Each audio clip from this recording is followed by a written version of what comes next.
Welcome back to my channel. Today, we're diving deep into one of the most iconic designs in American coinage history, the Monticello Jefferson nickel 5-cent coin. This coin has been in circulation since 1938, and while millions have been minted, certain years, certain mint marks, and certain varieties have made some Jefferson nickels far more valuable and desirable among collectors. In this video, we're going to explore the top 3 Monticello Jefferson nickels that you absolutely need to know about. Coins that might still be hiding in your change, or perhaps already sitting in your collection without you realizing just how special they are. Buckle up, because this is going to be a numismatic journey full of surprises, history, and the thrill of treasure hunting. Let's begin with our first highlight. 1970 Monticello Jefferson nickel 5-cent coin. The 1970 Jefferson nickel holds a unique place in the series, not only for its historical significance but also for its connection to the era in which it was minted. By 1970, the United States Mint in San Francisco was primarily producing coins intended for proof sets, rather than mass circulation. This means that the majority of 1970s nickels you encounter today will be proofs, struck with extraordinary care and polished dies, designed to appeal to collectors rather than to enter everyday commerce. The obverse of the coin features the classic profile of Thomas Jefferson, facing left, designed by Felix Schlag. Schlag's design had been the face of the nickel since 1938, and by the 1970s, it had become instantly recognizable to millions of Americans. The inscriptions on the obverse include, "In God We Trust," on the left, "Liberty," and the date, 1970, on the right, with a small S mint mark from the San Francisco Mint just to the right of Jefferson's bust. This mint mark is what sets the coin apart, making it an attractive collectible since no circulation strikes were made at San Francisco that year, only proofs. The reverse displays Jefferson's Virginia estate, Monticello, rendered in classical style. The inscription, Monticello, runs beneath the building, with 5 cents below it, and United States of America wrapping around the bottom rim. At the top, the motto, E pluribus unum, crowns the design. In terms of mintage, the 1970s proof nickel had a production of around 2.6 million pieces. While this may sound like a lot, in numismatic terms, proof issues from this era are far scarcer compared to regular circulation strikes that often numbered in the hundreds of millions. The limited mintage contributes to the desirability of this coin. Market value for the 1970s proof nickel depends heavily on condition and strike quality. A standard proof may only fetch a few dollars, but deep cameo and ultra cameo examples, where the devices are frosted and the fields are highly mirrored, can bring in significant premiums. Graded examples in PR69 or PR70 deep cameo can range into the hundreds of dollars, especially those certified by top grading companies like PCGS or NGC. Errors also make this coin particularly intriguing. Some collectors have reported variations in strike quality, die polishing lines, and cameo contrast levels. While major dramatic errors are less common in proof strikes, even small deviations can attract attention due to the higher scrutiny proofs receive. Collectors often hunt for high-grade examples with strong cameo contrast because of the stunning visual appeal. Collector interest in the 1970s Jefferson nickel has remained steady over the years because it represents a period in U.S. mint history when proof sets became the primary focus of the San Francisco Mint. For Jefferson nickel enthusiasts, this coin is an essential part of building a complete date and mint mark collection.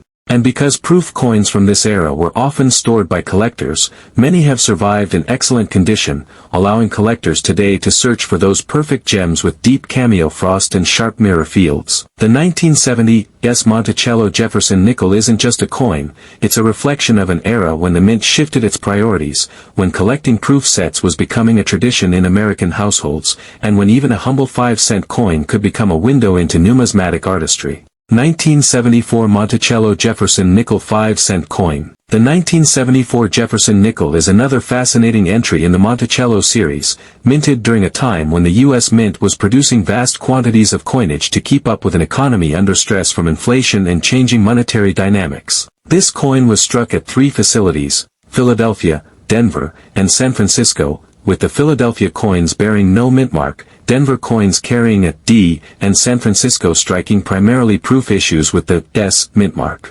On the obverse, we see Schlag's enduring design of Thomas Jefferson, his left-facing bust capturing a neoclassical sense of dignity and purpose. The inscriptions are familiar, In God We Trust, curving along the left, Liberty, and the year, 1974, on the right, with the mint mark positioned neatly beside Jefferson's ponytail. The reverse remains iconic, with Monticello prominently depicted at the center. The inscriptions remain the same as earlier issues: Monticello, 5 cents, United States of America, and above, E pluribus unum. The mintage numbers for 1974 were extremely high. Philadelphia struck over 601 million nickels, Denver struck more than 277 million, and San Francisco produced about 2.6 million proof coins. This makes the 1974 nickel one of the most common issues of the decade. However, common does not mean uninteresting, because varieties and conditional rarities make certain 1974 nickels highly collectible. In terms of market value, circulated 1974 nickels generally hold face value, but uncirculated mint state examples with sharp strikes and full steps, a grading term referring to the clarity of the steps on Monticello's entrance, can command significant premiums. A 1974 nickel graded MS-65 with full steps designation can range from $50 to several $100s, depending on the grading company and market demand. In the rarest cases, top-graded full steps examples can reach over $1,000. Errors play a huge role in the collector appeal of the 1974 nickel. Off-center strikes, die cracks, clipped planchets, and even double dies have been reported for this issue. Because of the massive mintage, more chances existed for striking mistakes to occur, and error collectors are always on the lookout for dramatic examples. Some of the most valuable 1974 nickels include high-grade errors certified by PCGS or NGC, which can sell for hundreds of dollars. Collector interest remains strong, particularly for full steps examples. Full steps nickels are notoriously difficult to find in certain years, due to the mint's striking pressure and die maintenance practices. For 1974, finding a flawless coin with sharp steps is not impossible, but it is certainly a challenge, which adds to the thrill of the hunt for dedicated nickel collectors. The 1974 Monticello Jefferson nickel, while not rare in raw numbers, represents the challenge of modern numismatics, finding perfection among billions of strikes. It's not about rarity of mintage, but rarity of quality.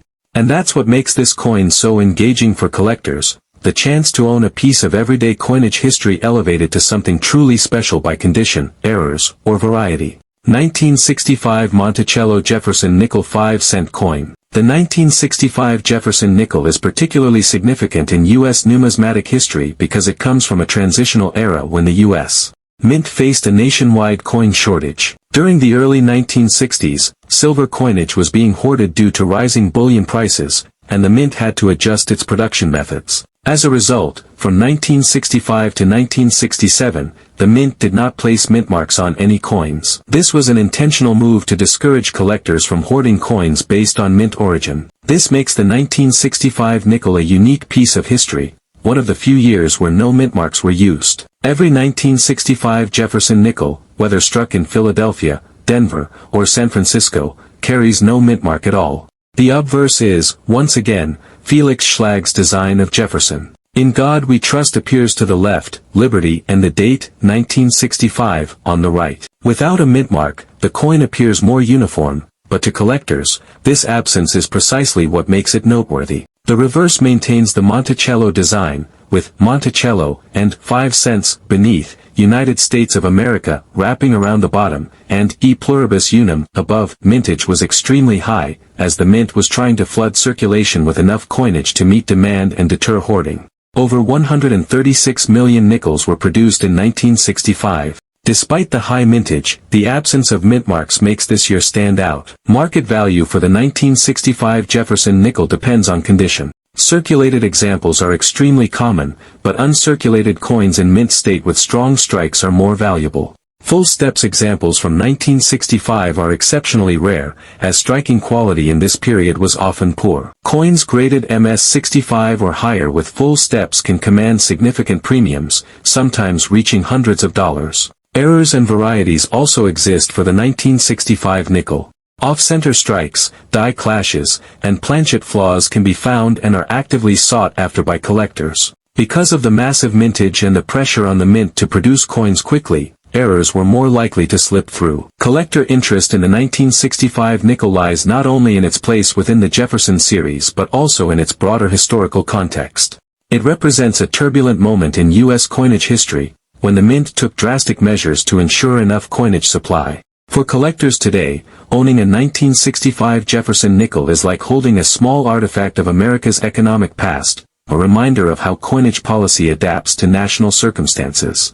The 1965 Monticello Jefferson nickel is more than just a coin, it's a symbol of resilience during a time of change, when the mint had to balance tradition with necessity, and when even small design decisions, like omitting mint marks, carried significant weight for the nation's coinage system. And there you have it, the top 3 Monticello Jefferson nickel 5-cent coins that every collector should know about. The proof-only 1970, yes, the high mintage but condition-challenging 1974, and the historically unique 1965 issue with no mint marks. Each one tells a story, not only of design and mintage but of the economic and cultural context in which it was created. These coins remind us that numismatics isn't just about metal and minting, it's about history, value, and the thrill of discovery.